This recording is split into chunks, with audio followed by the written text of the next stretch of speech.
साथियों, जय भीम, नमो बुद्धाय, संगम नमामि। मैं वेद प्रकाश गौतम और आज मैं आया हुआ हूँ बुराड़ी की ये गढ़ी वाल्मीकि चौपाल है। और आज हमारी यहाँ पर समण संघ की संगति चल रही है और हमारे जितने भी समण संगति के प्रोग्राम है रविवार को हर राज्यों में चल रहे हैं प्रोग्राम। आज हमारी मथुरा में भी संगति है और हिसार में भी है।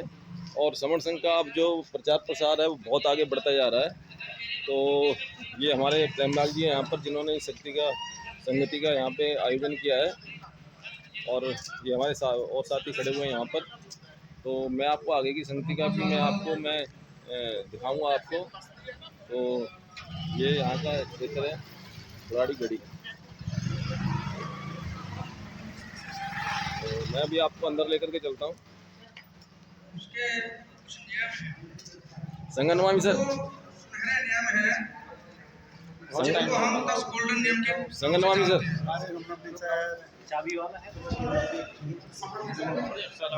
ये यहाँ पे हमारा रजिस्ट्रेशन चल रहा है। जो भी सदस्य आते हैं उनका रजिस्ट्रेशन होता है यहाँ पे।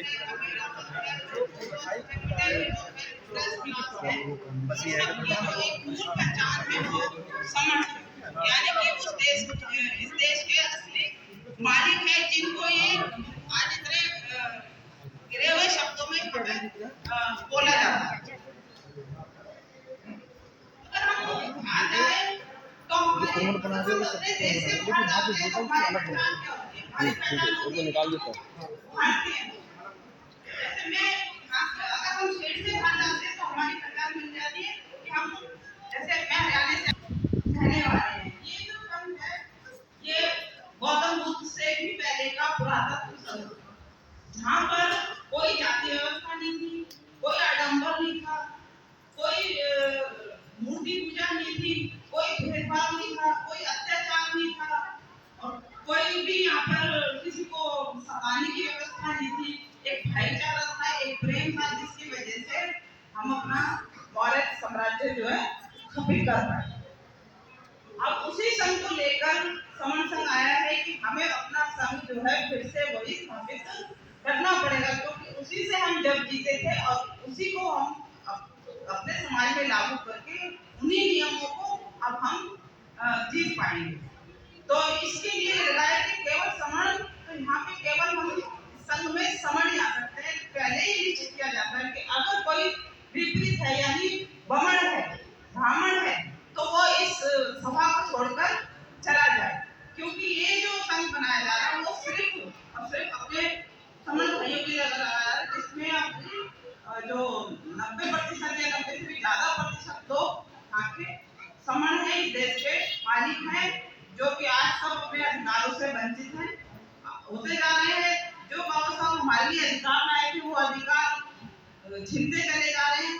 संगठनों से बात नहीं बनेगी। ये समण संघ ने अब ये देखा कि यहाँ पे संगठनों से कोई बात बनने वाली नहीं। मेरा 20-25-30 सालों का अनुभव है कि संगठनों में सिर्फ पद प्रतिष्ठा पैसे की ही लड़ाई होती है।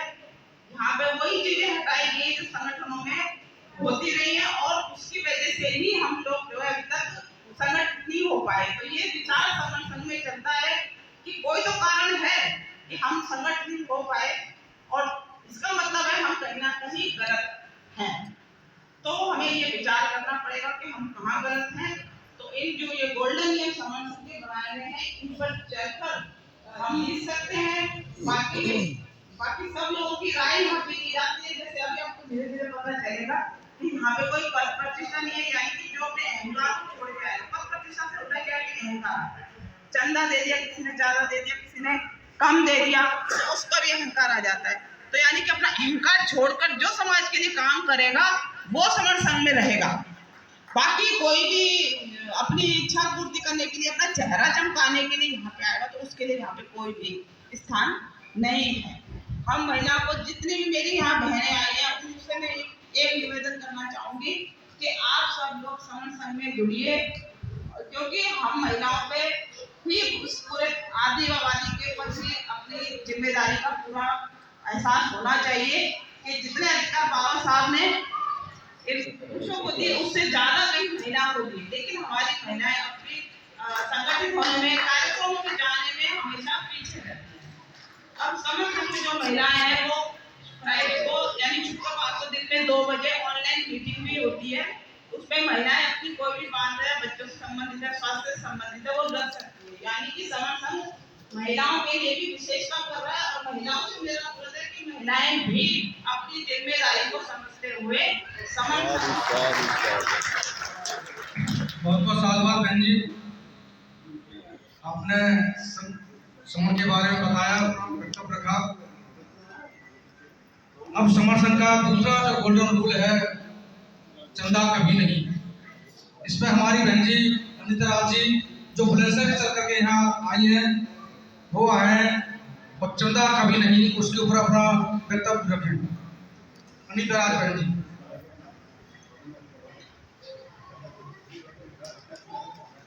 सभी को संघ नमामि, संघ नमामि, संघ नमामि। मैं अनिता राज उत्तर प्रदेश बुलंदशहर से और जो संघ की विचारधारा है वो बहुत अच्छी विचारधारा है। जो हमारे 10 गोल्डन नियम हैं वो बहुत ही अच्छे हैं। उसमें हमें तुरंत जुड़ जाना चाहिए। कोई खर्चा नहीं है, कोई पर्ची नहीं है, कोई पैसा नहीं है, कोई रुपया नहीं है, कोई चंदा नहीं है। अभी 14 अप्रैल आ रही है। मेरा गोल्डन रूल है दूसरा, चंदा कभी नहीं। आखिर इसे बनाने की जरूरत क्यों पड़ी? क्या आवश्यकता थी? क्योंकि चंदा तो जो हमारे संगठन काम कर रहे हैं चंदा तो ले रहे हैं। तो अभी जैसे कि 14 अप्रैल हमारी आने वाली है या हमारे किसी भी महापुरुष की जयंती होती है, तो हमारे जो लोग हैं जो संगठनों में टूटे हुए हैं, जो बिखरे हुए हैं, वो क्या करते हैं, एक पर्ची, एक रसीद बुक छपवाते हैं और उसको लेकर चल देते हैं। जितने का जो चंदा दे दे, आज के ज़माने में 500 रुपये तो कोई ना कोई दे ही देता है, वो पूरा चंदा इकट्ठा करते हैं।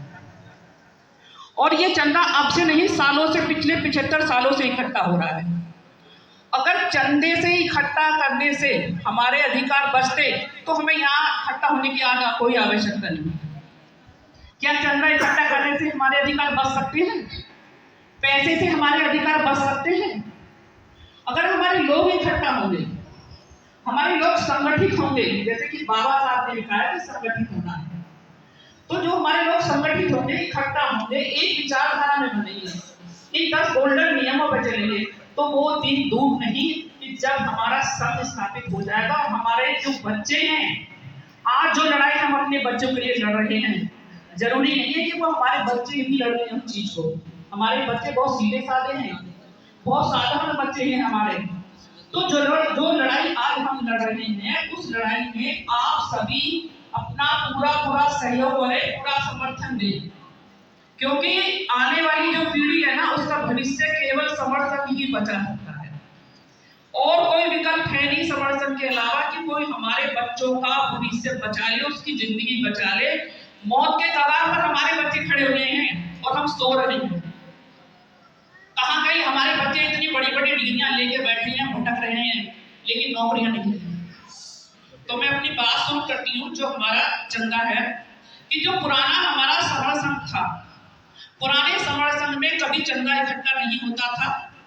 अगर कोई सभा लगती थी, कोई उत्सव होता था, कोई कार्य होता था, कोई संगति लगती थी, तो वहां लोग आते थे, लोग इकट्ठा होते थे, वहां चंदा इकट्ठा नहीं होता। किसी भी कथा कहानी में आपको ये नहीं मिलेगा कि हमारे लोगों ने पैसा इकट्ठा किया या चंदा इकट्ठा किया या चंदा मांगा कहीं पे।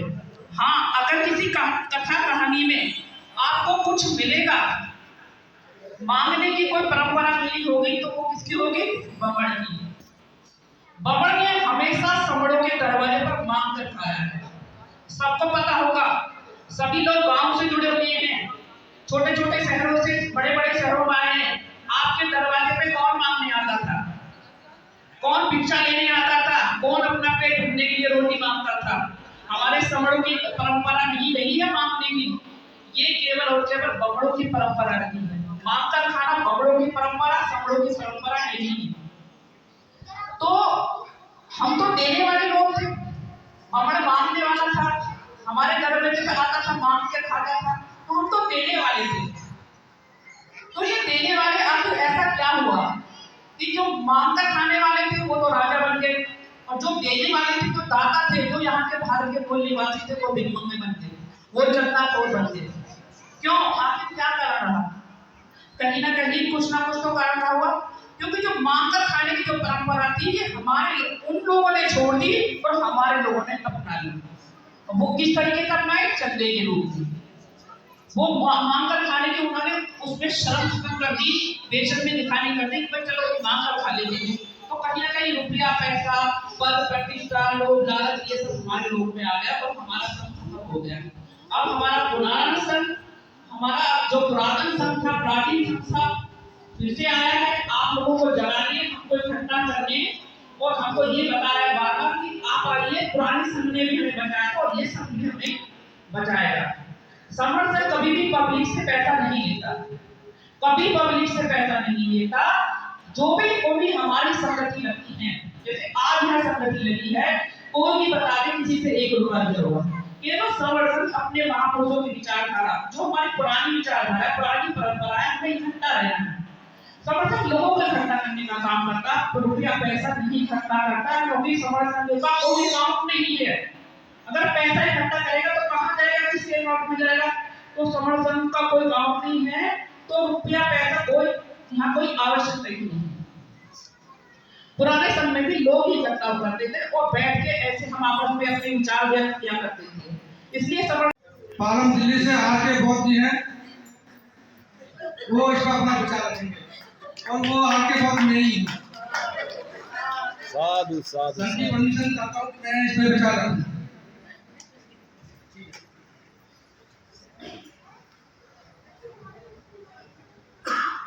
जाति एक ऐसा संक्रमण रोग है, खतरनाक है।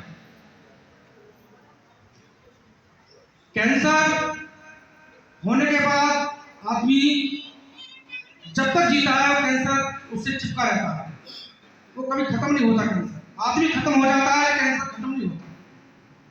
जाति का भी यही है, आदमी खत्म हो जाएगा लेकिन जाति उसकी नहीं जाएगी। मरने के बाद भी जाति उसकी नहीं जाती। वो कैसे? कोई आदमी मर गया और उस गांव में कोई कहीं से आया, उसने पूछा भाई फलाना आदमी कहाँ है, तो कहेंगे अच्छा हुआ जिसको कैंसर हुआ था। तो ये इसी तरह का है, जाति कभी जाति नहीं, चाहे आदमी खत्म हो जाएगा तब भी नहीं जाती है। बुद्ध के ऐतिहासिक साहित्य में वर्ण, वर्ण, वर्ग, रंग भेद आदि का जिक्र नहीं है। भारत में काफी शास्त्र बनाने के बाद जाति का नाम इक्का दुक्का दिखाई देता है। 300-400 साल पहले ही जाति का नाम सुनाई और दिखाई पड़ते हैं। जब श्रमणों का संघ बिखरा, टूटा, तो 6743 जातियों में बदल गया, यानी उसके 6743 टुकड़े हो गए।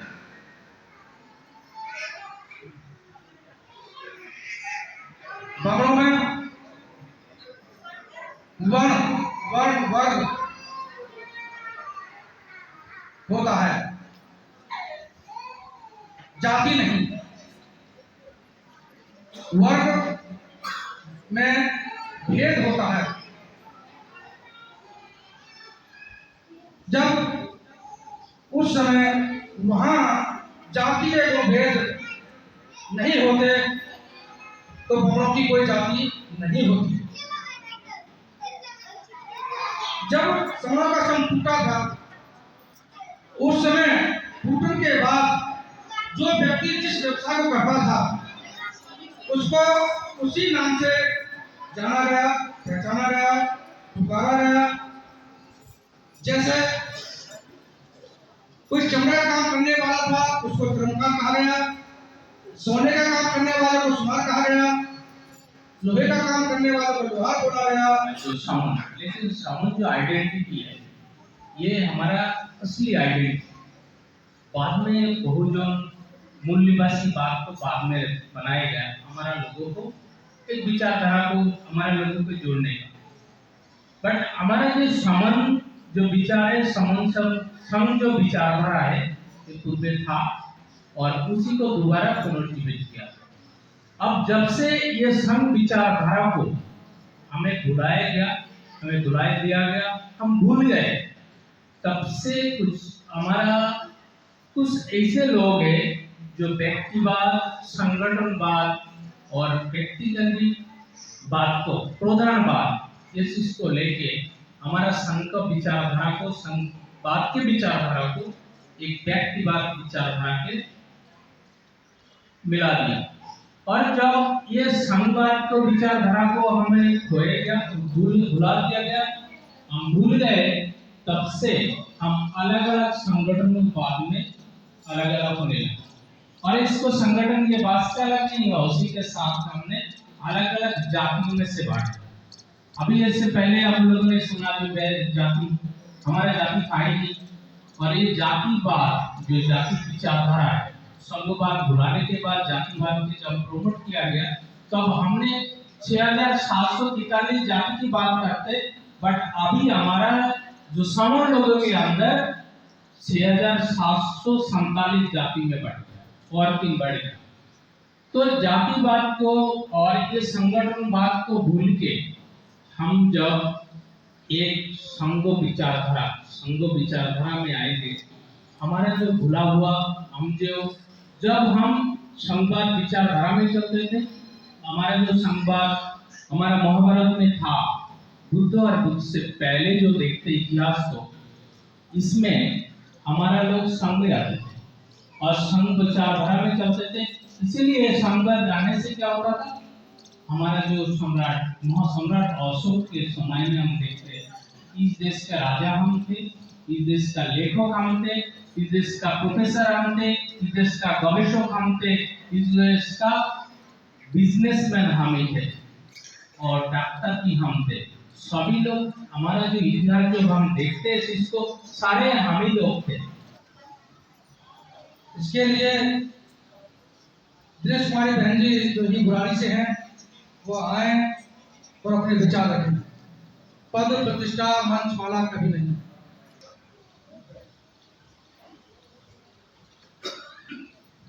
सभी को जय भीम, नमो बुद्धाय। संगम नमामि संगम नमामि संगम। जैसे कि इस बैनर पे भी लिखा है, ये संघ पुरातन संघ है, ये कोई नया नहीं है, ये पुरातन संघ है। और उसी संघ से नेचुरल जो नियम पहले थे वो भी आज ही वही काम कर रहे हैं। तो ये 10 गोल्डन नियम है, जिसमें से 5वां गोल्डन रूल है, पद प्रतिष्ठा मंच माला कभी नहीं। पद से मैं शुरुआत करना चाहूँगी। पद जैसे पहले भी बुद्ध के समय में भी पद नहीं हुआ करते थे, और पद रखने से हमारे संगठनों में, सभी संगठनों में पद रखे गए हैं। और पद की वजह से किसी को ऊंचा पद मिला, किसी को नीचा पद मिला। पद की वजह से लोग बिखरते चले गए और लोग टूटते चले गए। लोगों ने ये नहीं सोचा, संगठनों ने ये नहीं सोचा कि हमारा जो अधिकार मेन है, जो पर्पस से हम ये संगठन बना रहे हैं, वो हमारे अधिकार डूबते जा रहे हैं, हमारे बच्चे मारे जा रहे हैं। तो इस पद की बीमारी को दूर करने के लिए संघ में कोई पद नहीं है, सब लोग समान हैं। जैसे कि गोल्डन नियम पहला जो है समण, केवल समण मतलब समता में रमण करने वाले लोग, सभी एक समान लोग, ना कोई ऊंचा है ना कोई नीचा है, सब काम करने वाले हैं। जो काम करने वाले होते हैं वो सबको दिखते हैं। समण संघ की हजारों आंखें हैं। तो इसमें इसीलिए कि ये भी संघ भी हम अपने ऑफिस में और अपने आसपास जहां हम प्रताड़ित हो रहे हैं, उसमें हम ये देख रहे हैं कि हम मतलब हमें सताया जा रहा है। तो हमें जीतने के लिए क्या करना है कि जुड़ना है। जुड़ने के लिए ये संघ बनाया, और संघ में ये जो गोल्डन नियम 5 है, पद प्रतिष्ठा मंच माला कभी नहीं। तो पद तो इसमें नहीं रखा है, क्योंकि बुद्ध के समय में भी कोई पद नहीं था और बुद्ध सभी को लोग हैं, सब एक समान हैं। मंच के नाम पर ना कोई, यहाँ कोई मंचासीन होता है, मंच के नाम पर एक मंच की कुर्सी रखी जाती है, जिसपे अपने अपनी बारी से लोग आते हैं और अपनी बात रखते हैं और चले जाते हैं। आप सबने देखा होगा, आपसे भी पहले स्कूल, कॉलेज और दफ्तर में जहाँ कहीं मीटिंग या बैठक होती है, सभी के जीवन में ये सभी के जीवन में ये चीज तो आई होगी कि सबने बैठक इस तरह की देखी होगी, लेकिन वहां पर आपने क्या देखा होगा, मंच। मैं राजबेड़ा से, जैसा कि समण संघ के गोल्डन रूल 10 अमृत नियम है, छठा नियम मुझे यहाँ पे बताने के लिए संघ ने आदेशित किया है। छठा नियम है पंजीकरण कभी। साथियों, ये नियम जो है इस बात को सार्थक करता है कि समण संघ का कोई मालिक या कोई व्यक्तिवाद पैदा नहीं हो सकता, कोई मालिक नहीं बन सकता। समण संघ का अगर कोई मालिक है तो भारत के सारे 120 करोड़ समण इसके मालिक हैं। समण संघ के हिस्से 120 करोड़ भारतीय जो हैं वो सारे। पंजीकरण का मतलब होता है कि किसी भी चीज का मालिकाना हक किसी व्यक्ति को दे दिया। जैसे कि अगर मैं अपनी कोई गाड़ी खरीदता हूँ, मैं उसका रजिस्ट्रेशन करवाता हूँ, पंजीकरण कराता हूँ, तो मैं उसका मालिक बन जाता हूँ। कोई प्लॉट खरीदता हूँ या किसी अन्य तरह की कोई भी मैं प्रॉपर्टीज या कुछ भी खरीदता हूँ और उसका रजिस्ट्रेशन कराता हूँ, तो मैं उसका मालिकाना हक प्राप्त कर लेता हूँ। समण संघ में छठा नियम पंजीकरण कभी नहीं है। समण संघ का पंजीकरण ना हो सकता है, ना कभी किया जाएगा, क्योंकि हमें इसका कोई मालिक नहीं बनाना है। इसके मालिक हमें स्वयं रहने हैं। जितने भी समण संघी है वो स्वयं इसके मालिक हैं। पंजीकरण के विषय में बाकी आपने देखा होगा कि जितने भी संगठन बनते हैं वो अपना रजिस्ट्रेशन कराते हैं किसी भी संस्था, किसी भी सरकार के प्रति उनकी जवाबदेही बन जाती है। जब वो रजिस्ट्रेशन कराते हैं उनमें मालिकाना वो हक आ जाता है। कोई उसमें सचिव बनता है, कोई प्रधान बनता है, कोई किसी तरीके के उनको पद मिल जाते हैं।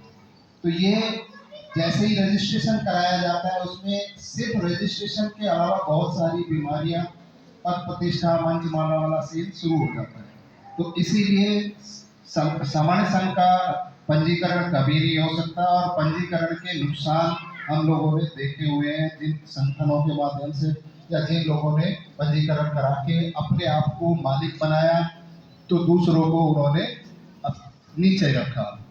मैं जैसा कि मुझे ये नियम दिया गया है, मैं इसके अलावा बाकी और कोई बातें ना करके मैं यही एक अनुरोध करूंगा कि यहाँ पर जितने भी हमारे समण भाई बहन आए हुए हैं वो पुस्तक के द्वारा या 8 बजे जो हमारी पोर्टल पे जुड़ के इसको समझें, जानें और खुद आत्म अपना निरीक्षण करें कि अब तक हम कहाँ पर थे और हमें क्या मिला है, हमारे क्या क्या नुकसान हुए हैं, और जिन लोगों के संग हैं, जो लोग संग में रहते हैं उन्होंने क्या क्या फायदे उठा लिए हैं संग बना के, और हमारा संग क्यों नहीं बनना चाहिए या हमें हमारे संग में क्यों नहीं रहना चाहिए। इस तरीके की आप अपने आप से स्वयं क्वेश्चन करें। और अगर आपको लगता है कि ये विकल्प समण संघ जो हमारे पुराने अधिकार जो हमसे छिन गए हैं, जो सारी चीजें हमारी थी, वो अगर हमें वापस चाहिए तो हमें समण संघ में आना पड़ेगा और हमें कहना पड़ेगा मैं भी समण हूँ, हम सब समण हैं। इसी के साथ मैं अपनी वाणी को विराम देता हूँ। संगम नमामि, संगम नमामि। अगर मेरे वक्तव्य में किसी तरह की कोई त्रुटि रही है तो मैं उसका स्वयं जिम्मेदार हूँ। संघ मुझे माफ करे, स्वयं मुझे माफ करे। संगम नमामि, सारी बात गली से है वो आए और अपने विचार रखें। गोल्डन रूल नंबर 7 पर पंजाब जी। सभी साथियों को जय भीम, नमो बुद्धाय। हमारा संघ वी आर ऑल समण संघी। Thank you. हमारे पास गोल्डन नियम है जो बहुत ही खूबसूरत है, बहुत ही अच्छे हैं, बहुमूल्य है, हमारे लिए कीमती है सोने से भी ज्यादा। इसमें 10 हमारे गोल्डन अमृत है। सबसे पहला है केवल समण, दूसरे नंबर पे है चंदा कभी नहीं, जातीय अभ्यास कभी नहीं। चौथे नंबर पर है केवल संवाद। 5वें नंबर पे है पद प्रतिष्ठा मंच माला कभी नहीं। 6ठे नंबर पे पंजीकरण कभी नहीं। 7वें नंबर पे है संघाधिदेश सबसे ऊपर। आज मुझे इसी के पर अपना वक्तव्य रखना है। जैसे कि संघ है, संघाधिदेश सबसे ऊपर, इसमें ये कहा गया है, नाम से ही प्रस्तावित होता है, संघ लोगों का गण है। ये गण परिषद है। जैसे आज हम यहाँ पे बैठे हैं, एक गण परिषद की तरह ही हम बैठे हैं। बिना बंधन के बंधे हुए समण लोग, उसी को प्राकृतिक बंधन है, ये जो उसी को हम संघ कहते हैं। प्राकृतिक सामूहिक नियमों का, विनियों का बंडल ही संघ है। संघ जो नियम बनाते हैं वो हम उनको मानते हैं, और संघ का आदेश सबसे बड़ा होता है, सर्वप्रिय होता है, उसी को हम संघाधिदेश कहते हैं। जैसे एक बात आती है शाक्य संघ की बात। संघ में किसान शुद्धोधन जो थे वो 1000 हल के मालिक थे, और शुद्धोधन का नाम था। उनके पुत्र थे सिद्धार्थ गौतम, जो बाद में बुद्ध कहलाए। संघ प्रवेश संस्कार हुआ, उनका एक कार्यक्रम हो रहा था और संघ बैठा। संघ सदन का सभापति चुना गया। संघ के सामने सिद्धार्थ ने 3 बार संघ में प्रवेश की अनुमति के लिए संघ से याचना की। संघ में प्रवेश की शर्तें विनय बताए। सिद्धार्थ गौतम ने उन संघ के विनयों का तन मन धन से चलने का संघ को वचन दिया। सिद्धार्थ गौतम जो बाद में बुद्ध कहलाए, सवर्ण शाक्य संघ के सक्रिय सदस्य घोषित हुए। एक घटना में पानी के ऊपर सवर्ण और कोलियों के बीच विवाद हुआ। आपस में युद्ध की स्थिति आ गई। सवर्ण शाक्यों ने युद्ध की घोषणा के लिए सभा बुलाई। सिद्धार्थ गौतम ने सवर्ण शाक्य संघ के आदेश के विपरीत युद्ध करने से मना कर दिया। संघ का आदेश मानने से मना किया, संघाधिदेश से मना किया। संघ ने सिद्धार्थ गौतम के ऊपर संघात की कार्रवाई की। कोर्ट मार्शल हुआ। संघ ने सिद्धार्थ गौतम को 3 सजा में 1 सजा चुनने को कहा। सिद्धार्थ गौतम ने राजा के रूप में शाक्य संघ से निकाला स्वीकार किया। सिद्धार्थ गौतम को घर बार छोड़ना पड़ा, पत्नी बच्चे, लेकिन बाद में उनको वापस ले लिया गया। राजा प्रसन्न किसान शुद्धोधन को भी संघ का आदेश मानना पड़ा। जैसे कि हम कहते हैं कि संघ का आदेश सबसे ऊपर है, ये पुराना है।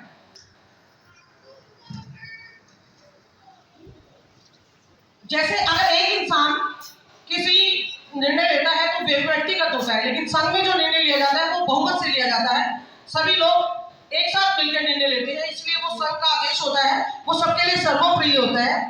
जैसे मेरे विनय में ये कहा गया है कि व्यक्तिगत और एक के अलावा नहीं हो सकते। दोनों में खाली एक आदमी निर्णय लेता है और अपने घर परिवार के बारे में सोचता है। जैसे राजा होता है, पंडित होता है, पुरोहित होता है, वो अपनी मर्जी से आदेश जारी करते हैं अपने रिश्तेदारों को, और अपने, जैसे हम संगठनों में आज दिन तक देखते हैं कि अपने समुदायों को, अपने लोगों को ही आगे करते हैं। वो व्यक्ति नहीं चलता है संघ में। संघ में समूह चलेगा, समूह के अनुसार चला जाएगा, उसके वेलफेयर के लिए समूह की आवाज को आगे किया जाएगा। समण संघ धम में नहीं,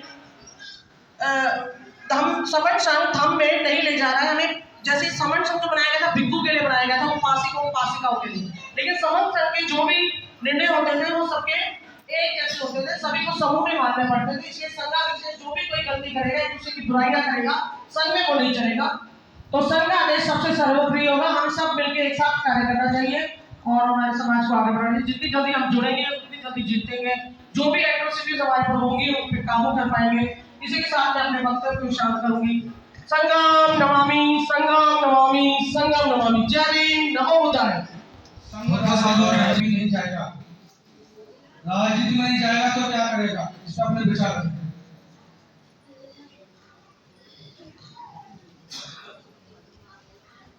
सबसे पहले यहाँ बैठे संघ को नमन, संगम नमामि, नमो बुद्धाय। साथियों, अभी मेरे से पूर्व वक्ताओं ने बताया, बेसिकली संघ की जो आइडियोलॉजी है या संघ क्या चाहता है, या जो संघ में जो लोग हैं वो क्या चाहते हैं। संघ किसी व्यक्ति विशेष का नहीं है, कोई व्यक्ति विशेष इसमें नहीं है। संघ का मतलब है जो यहाँ ये सभी लोग हम बैठे हैं, भारत के जो हम मूल निवासी हैं, इन सब का ये संघ है। इसमें संघ जो क्या चाहता है और संघ करना आगे क्या चाहेगा, सीधा सा हमारा एक उद्देश्य है, समनों का सुख, समनों का विकास और समनों की सुरक्षा। तो ये 3 चीजों के लिए संघ का गठन पहले भी हुआ, जो तथागत बुद्ध से पहले वहां भी यही चीजों पे चर्चा चला करती थी, इनसे हमारा विकास कैसे हो, कैसे समनों का विकास हो, कैसे हमें सुरक्षा मिले, कैसे हम सुरक्षित रहें। तो उसी कड़ी में जो मुझे आज गोल्डन रूल नंबर 8 दिया गया है, संघ राजनीति में नहीं जाएगा। क्यों नहीं जाएगा? क्योंकि मैं इसमें आपको ये बताना चाहता हूँ, पिछले 70 साल से, जब से देश आजाद हुआ है हमारा, तो 70 साल से जो पुरानी प्रैक्टिस चलती आ रही थी, हमें सभी को ये बताया गया कि सारे तालों की चाबी राजनीति है। लेकिन 70 सालों की प्रैक्टिस में ये कहीं हमें नहीं लगा कि वास्तव में जो राजनीति है वो सभी तालों की चाबी है। अगर वो सभी तालों की चाबी होती तो हमारे जितना भी जो हमसे छीना गया है, जहां से हमें बिल्कुल हमें बेगैर हमें हमारे अधिकारों से कर दिया गया है, अगर राजनीति ही हमारी सब तालों की चाबी होती तो हमसे कुछ चिंता नहीं।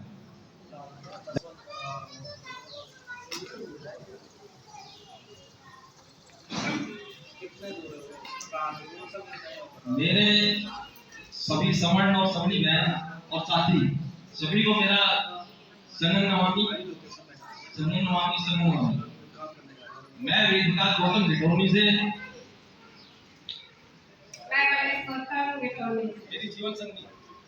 मेरी जीवन संगी प्लेस गौतम, और आज मुझे आप लोगों के बीच में आने का जो अवसर प्रदान किया संघ ने, मैं उसके लिए बहुत बहुत आप लोगों का आभार व्यक्त करता हूँ। संघ ने मुझे जो आदेश दिया है गोल्डन रूल नंबर 9, संघ तक की संघ में कभी वापसी नहीं। साथियों, ये बहुत अच्छा गोल्डन रूल है। कुछ लोग सोचते होंगे कि ये संघातक है क्या? संघातक उसको कहते हैं जो घात करता है, जो नुकसान पहुंचाता है, जो उसकी भर्त्सना करता है। तो साथियों, जैसे कि कोई संगठन होता है, कोई घर होता है या कोई सेक्टर होता है, उसी के तहत हमारे समन संघ ने अपने गोल्डन रूल बनाए हुए हैं, और उसमें है संघातक के संघ में कभी वापसी नहीं। जितने भी हमारे रूल होते हैं, संघ को उन्हीं रूलों पर चलना पड़ता है।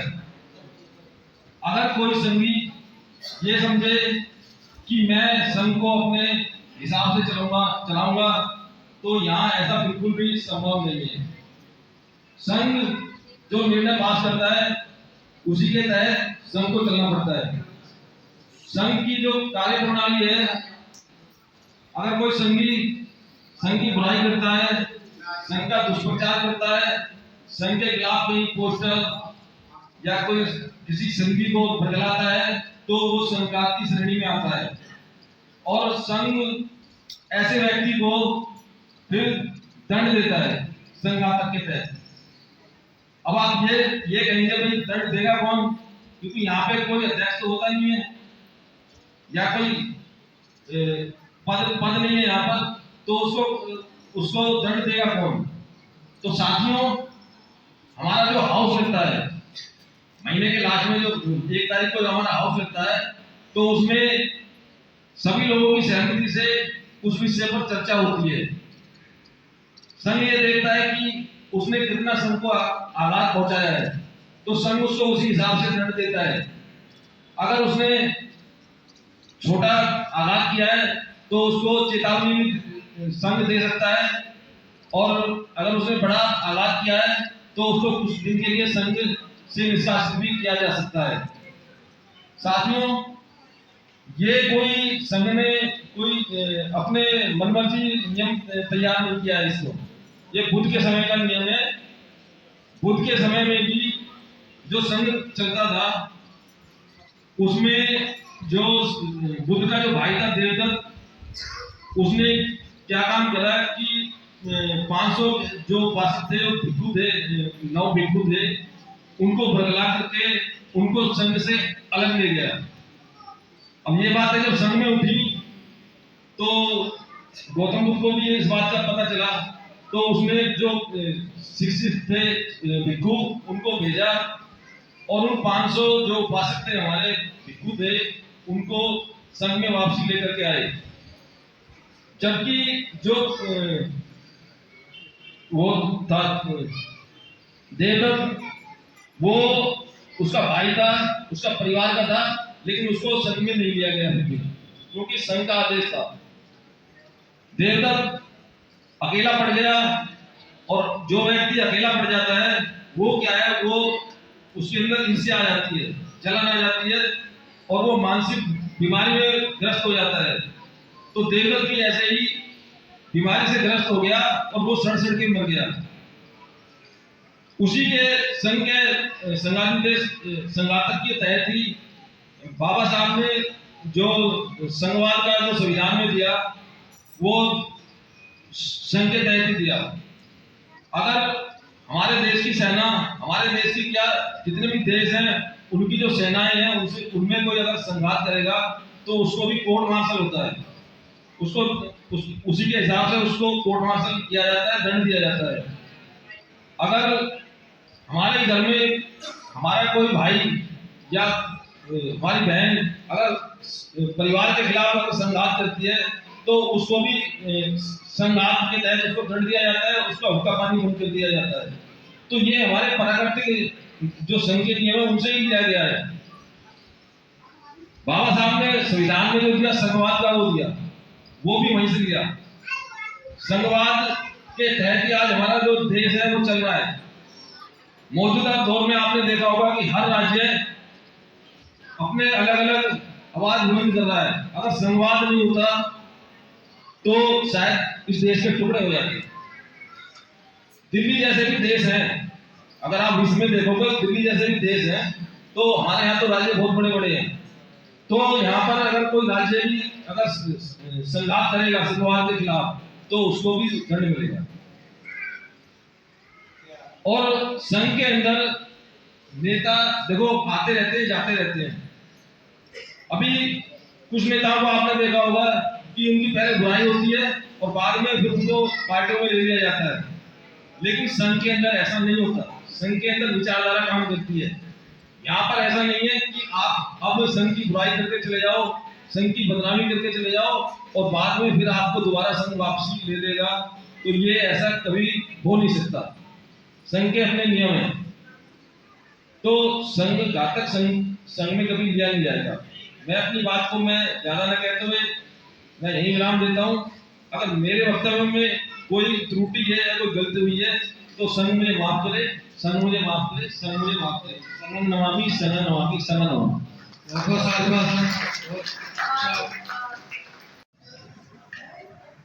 सभी साथियों को संगम नमामि, जय भीम, नमो बुद्धाय।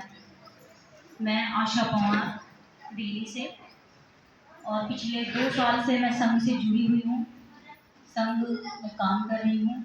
और आज मुझे जो संघ ने आदेश दिया है तो मैं संघ की आभारी हूँ कि मुझे ये अवसर संघ ने दिया कि मैं अपनी बात यहाँ रख सकूँ। और मुझे जो बोला गया है कि गोल्डन रूल नंबर 10 पर मुझे अपनी बात रखनी है, तो अभी हमारे साथियों ने जो 9 नियम यहाँ आप सभी को बताए हैं, ये 10वां रूल उन्हीं 9 नियमों का आधार है। ये गोल्डन रूल जो 9 थे कि केवल समण, चंदा कभी नहीं, जाति अभ्यास नहीं, पद प्रतिष्ठा मंच माला नहीं, पंजीकरण कभी नहीं, संघ आदि से सबसे ऊपर, संघ राजनीति में कभी नहीं जाएगा, संघ में संघातक की वापसी कभी नहीं। ये 9 नियम हमारे सभी अभी भाई बहनों ने आप सबको यहाँ बताए। ये 10वां नियम उन्हीं को सुरक्षित करता है। जो 9 नियम है, नियम तो 9 ही हैं, ये 10वां जो रूल है ये उन 9 नियमों को सुरक्षित करने का काम करता है। अब इसे हम कैसे समझेंगे, क्योंकि इनको 9 नियमों को तो डिफाइन हमने कर लिया। अब 10वां जो रूल है, जो सुरक्षा कवच है, उसे यहाँ डिफाइन करने के लिए हम एक इस तरह से समझ सकते हैं कि इस देश में दो तरह के लोग, दो तरह के विचारधाराओं वाले लोग रहते हैं। एक है वो जो कुछ उपजाते हैं, जो मेहनत करते हैं, मेहनत कश कर लोग हैं, जो कुछ मतलब पैदा करते हैं, बनाते हैं। तो हम एग्जाम्पल लेते हैं अपने किसान भाइयों का कि किसान अगर अपने खेत में मेहनत से पूरे 4-6 महीने लगातार वो मेहनत करते हैं और कुछ भी मतलब अनाज उपजाते हैं, और कितनी मेहनत के बाद सर्दी, गर्मी, आंधी, तूफान, बारिश में उस फसल को वो पैदा करते हैं। जब फसल कटती है, तैयार होती है, तो उसे वो मार्केट में लेकर जाते हैं, लेकिन उनकी मेहनत का जो दाम है उनको ना के बराबर मिलता है। अगर हम मान के चले चावल का दाम, क्योंकि हमारे भारत में चावल ज़्यादा खाया जाता है, तो चावल का ही हम एग्जाम्पल ले लेते हैं कि चावल को हमारे किसान भाई लेकर गए मार्केट में और उसका मूल्य उसे मिला 20-30 रुपए, और आगे जिसको वो दिया गया, अब वो आगे उपभोक्ताओं को दे रहा है, तो वो उसी 20-30 रुपए लिए गए चावल में अपना रेट रख लेता है, जो 100 रुपए भी हो सकता है, 120 भी हो सकता है। तो यानी कि उसकी मेहनत का किया हुआ जो काम है, जो मेहनत का उसको मिलना चाहिए था किसान को, वो बीज का दलाल खा रहा है, उसकी मेहनत को भी खा रहा है और उसके नाम को भी खा जाता है। यानी कि जिसने चावल उगाया है उसका अब कोई नाम नहीं रहा, यहाँ तक कि अब चावल का भी नाम चावल नहीं रहा, अब वो बासमती हो गया। तो इस तरह से चावल का नाम भी बदल गया, यानी किसान का नाम भी समाप्त और उसकी मेहनत का जो मेहनताना उसे मिलना चाहिए था वो भी ना के बराबर। तो इस तरह क्यों हुआ ये काम? क्योंकि पुराने नियमों को अमान्य कर दिया गया, क्योंकि पुराने नियमों को भुला दिया गया। और पुराने नियम जब भी अमान्य होते हैं, भुलाए जाते हैं, तो लोगों को नुकसान होता है। उसी से हमारे समण भाइयों को भी नुकसान हुआ, क्योंकि तथागत गौतम बुद्ध के विनय पिटक में नियम थे जो मानव हित में थे, लोक कल्याण के लिए थे, उन्हें अमान्य कर दिया गया। बाबा साहब ने भी संविधान में नियम बनाए, तो उनको भी मतलब पूर्ण रूप से लागू नहीं किया गया। अगर पूर्ण रूप से लागू किया गया होता उन नियमों को, तो आज भारत का कुछ और हालात होते, आज भारत का नक्शा ही कुछ और होता। सामान्य हम देखते हैं कि जितने भी दुनिया में देश हैं, उन सब में जो संविधान बने हैं वो सब में नियम होते हैं। हर चीज़ का एक नियम होता है कि ट्रैफिक में हमें कैसे चलना है, अगर हम उसको तोड़ते हैं तो पनिशमेंट दिया जाता है। इसी तरह हम हर क्षेत्र में जो भी हम अधिकारी बनते हैं या जहाँ पे, उन सब के नियम होते हैं। उन नियमों को अगर हम छोड़ देते हैं तो हमें पनिशमेंट भी मिलती है। तो अगर दुनिया में जो भी देश विकसित हुए हैं, जिन्होंने उन्नति की है, प्रगति की है, विकास किया है, वो अपने संविधान के नियमों को बहुत अच्छे से, ईमानदारी से मानते हैं, तभी वो आगे बढ़े हैं, तभी उनकी दुनिया में पहचान हुई है, उनकी उन्नति, प्रगति और विकास हो पाया है। जब संविधान बनता है तो संविधान लिखते टाइम उस समय अच्छे व्यक्ति अच्छी नीयत से, अच्छे स्वभाव के साथ लोक कल्याण के लिए, लोगों के हित के लिए और देश की उन्नति के लिए अपने संविधान को लिखते हैं और उसके नियम बनाते हैं। लेकिन बाद में लोग कुछ आते हैं और उस संविधानों के नियमों को अपने छोटे छोटे स्वार्थों के लिए बदल देते हैं या अमान्य कर देते हैं। इसलिए हमारे संविधानों के जो नियम हैं वो बदल जाते हैं और संविधान भी फिर बुरा साबित हो जाता है। तो इस तरह से जो नियम है, नियम बनाना तो एक काम है, लेकिन नियमों को सुरक्षित रखना और उन्हें ईमानदारी से मानना ये एक महत्वपूर्ण काम है। और इसी महत्वपूर्ण काम को समण संघ कर रहा है। जो इसके गोल्डन नियम आपने अभी सुने और यहाँ बैनर पर भी आप देख रहे हैं, तो यहाँ जिस चीज की लगातार अभ्यास होता रहता है उसका अस्तित्व बना रहता है। अगर हम अभ्यास अपने इन 9 नियमों का करते रहेंगे और करवाते रहेंगे, इन 9 नियमों को ईमानदारी से मानते रहेंगे और लोगों को बताकर उनसे मनवाते रहेंगे, तो हमारा संघ मजबूत रहेगा। संघ मजबूत रहेगा तो हमारे बच्चों का भविष्य सुरक्षित होने की पूरी गारंटी है, क्योंकि संघ ही पहले हमें बचा पाया था और संघ ही हमें आगे बचाएगा। अगर हम संघ में जुड़े रहे तो हम अपने पुराने वैभव को, पुरानी खोई संपत्ति को, पुराने साम्राज्य को वापस पा सकते हैं। जो सम्राट अशोक के समय पर हमारा राज्य हुआ करता था, वो राज्य हम वापस ला सकते हैं, लेकिन संघ में जुड़कर, इकट्ठा होकर, इन सभी नियमों को ईमानदारी से मानकर। और हम देखते हैं कि प्रकृति में भी हमने ये पाया है कि जितने भी जीव जंतु रहते हैं वो सब संग में रहते हैं, इसीलिए वो सुरक्षित रहते हैं, बचे रहते हैं। जैसे कि हम मधुमक्खियों को देखते हैं, हम पानी में रहने वाले जीव मछलियों को देखते हैं कि वो सब झुंड में रहते हैं, हम बंदरों को देखते हैं कि वो झुंड में रहते हैं। ऐसे ही अनेकों जीव जंतुओं को हम देखते हैं कि कैसे झुंड में रहते हैं, संग में रहते हैं, तो इसलिए वो बचे रहते हैं और सुरक्षित रहते हैं। और हम अगर अपनी मानवीय इंसानों की दुनिया को देखें तो वहां पर भी हमें देखने को मिलता है कि बुद्धिजीवी लोग भी इकट्ठे रहते हैं, पढ़े लिखे लोग भी इकट्ठे रहते हैं, और जो सेनाएं जो हमारी हैं अगर वो भी जब जाती हैं अपने लड़ने के लिए किसी क्षेत्र में तो वो भी संग में चलती हैं, इकट्ठा चलती हैं। तो हमें तो संग में रहने का जन्म सिद्ध अधिकार है, क्योंकि तथागत गौतम बुद्ध ने हमें आदेश दिया है कि संगम शरणम गच्छामि, यानी संग में रहो, एक साथ रहो, इकट्ठे रहो।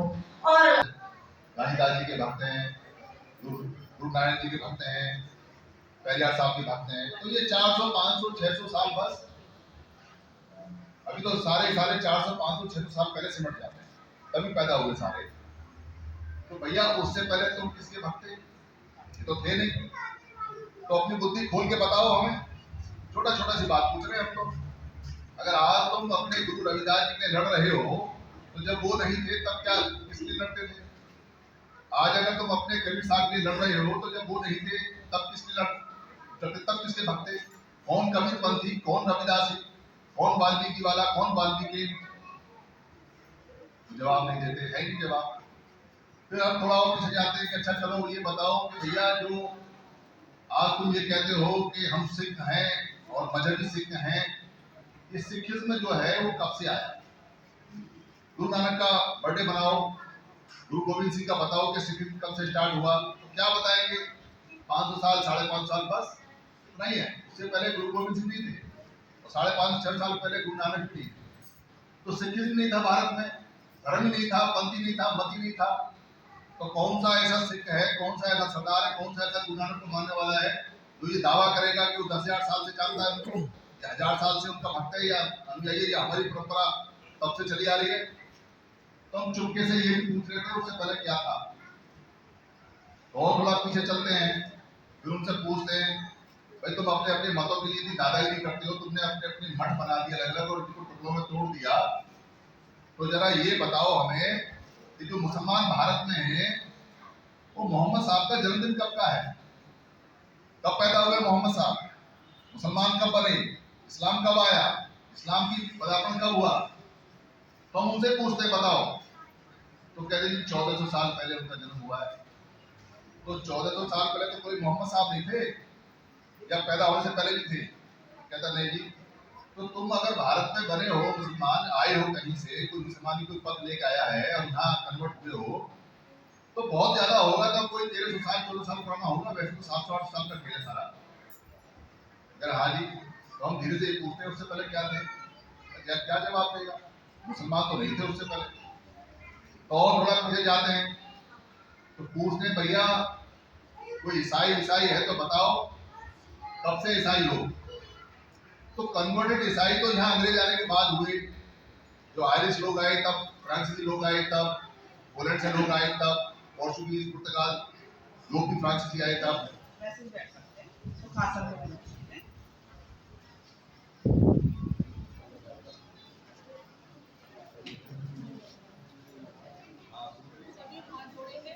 हाथ जोड़ेंगे और सबको हम 3 बार नमन करेंगे।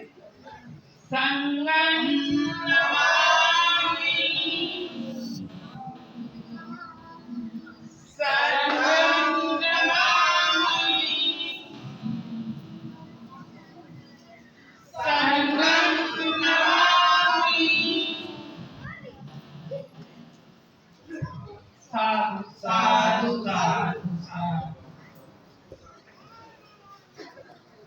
जो इच्छुक हैं तो 11 बजे से लेकर 11 बजे तक जो है बैठक होती है, बच्चों को पढ़ाया भी जाता है। और जो विदेशों में पढ़ने जाने के लिए इच्छुक बच्चे हैं उनके लिए मार्गदर्शन है के लिए हमारे वरिष्ठ संगी हैं राजेश कांबले जी, बॉम्बे में हैं। वो जूम पर सलाह भी देते हैं कैसे पहुंचना चाहिए, कैसे वहाँ हमारे बच्चे कितने वहाँ रह रहे हैं, सब उनका संपर्क है। तो उसमें भी मदद मिलती है। जैसे अभी सोनकर साहब कह रहे थे कि वो होना चाहिए, प्लान होनी चाहिए, यही सब प्लान है। हाँ सर बताइए आप। एक दूसरे स्टेट में अभी संगम नमामि महोदय, मैं धर्मपाल एमएचए में इंस्पेक्टर। मैं एक संघ की बात बता रहा हूँ कि मैं 1970 की एक बात बताता हूँ, एक घटना बताता हूँ स्कूल की, क्योंकि मैं उस एरिया में जिस एरिया में मैं रहता था वो काफी बड़ा एरिया था और तालुका गार्डन उसको बोलते थे और हमारी कम्युनिटी ही रहती थी वहाँ पर। मेरा admission Rashtrapati Bhavan pre state school में हो गया था। वहाँ के सभी लोग आते थे, इधर से बहुत कम लोग जाते थे। तो एक बार क्या हुआ, एक लड़के ने बोला भाई इसको हाथ मत लगाना, ये तालुका का है। क्यों? क्योंकि हमारा वहाँ तालुका में जो हमारी कम्युनिटी बहुत यूनिटी थी, दूर दूर के लोग डरते थे वहां से। तो ये संगठन का और एक संघ का ये प्रभाव होता है कि मैं नहीं बताना चाहता था कि मैं तालुका, क्यों नहीं बताना चाहता था, कुछ ऐसा होता है कि किसी का अपनी अच्छाइयां बताना भी ठीक नहीं होता, लेकिन लोग अपने आप ही डरते थे कि इसको हाथ मत लगाना, ये तालुका है। वो पब्लिसिटी करता था। ये संघ की और ये संगठन की वैल्यू है। यदि मेरे पास कोई पद थोड़ी था ना, मेरे पास कोई चीज थी, मैं तो उसे छुपाता था कि मैं तालुका रखा हूँ, लेकिन वो कहते थे ये लड़का जो तालुका रखा है इससे इसको कुछ मत कहना। ठीक है सर, बहुत अच्छा, बहुत बहुत धन्यवाद सर। अभी और हमारी जितनी बहनें हैं आ जाओ ऊपर।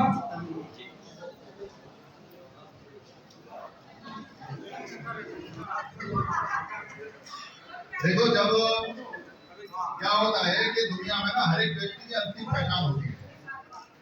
कोई कहेगा वो इजरायली है, कोई कहेगा वो अमेरिकन है, कोई कहेगा वो क्रिश्चियन है, कोई कहेगा वो मुस्लिम है। अंतिम पहचान रखते हैं। हमारी जो अंतिम पहचान है वो हमारी धार्मिक नहीं है, हमारी मतोबंद नहीं, खुद बात नहीं। हमारी अंतिम पहचान सवर्ण है और इसका जिक्र बहुत जगह है। जब आप संगठन में संबोधन पढ़ेंगे, देखेंगे, जानेंगे और भी सवाल उठेंगे, तो कोई भी आपसे कहता है कि आप कौन हो, तो आपने कहा मैं सवर्ण हूँ, सवाल खत्म हो जाता है। कोई ज्यादा सवाल करे तो आप उससे पूछे तू कौन है, तो उसके सवाल खत्म हो जाते हैं, वो बोलेगा नहीं आगे।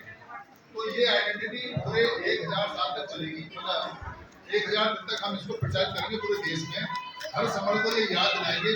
हम ये नहीं कह रहे कि आप संगठन में आओ, हम ये नहीं कह रहे कि संगठन में आपने काम करना है, हम ये नहीं कह रहे कि आपको संगठन की मीटिंग जाना है, पर हम ये कह रहे हैं कि आप समझ हो, इसको आप समझ हो, फिर पूछे तो ये को मैं समझ वोट तो ले लो। आप किसी पार्टी में काम करो, किसी मत के भी हो, कहीं भी हो, पर आप समझ हो। बस इतना आपने याद रखना है। ये चमत्कारिक शब्द है। आपके बच्चे याद रखेंगे इस बात को कि पापा कहाँ से लाए कि मैं समझ हूँ। अब तो क्लास में जब कोई पूछता है तो ठोक के कह देते मैं समझ हूँ। अब बोल क्या बोलेगा? आपके बच्चे की निगाहें नीचे नहीं हो सकती जब वो कहेगा मैं समझ हूँ, और जब वो दूसरा क्वेश्चन पूछने का तू कौन है, तो उसकी निगाह नीची हो जाएगी। क्योंकि हम याचक भिखारी नहीं है, हम मेहनतकश लोग हैं, बढ़िया लोग हैं, देश के मालिक हैं। इसलिए ये चमत्कारिक है। इसलिए जोर से बोलना है, मैं समझूं, मैं समझूं, मैं समझूं। साधु साधु साधु साधु आएंगे, उसके बाद बैठेंगे। किसी को सवाल नहीं, अच्छा पोस्टर के साथ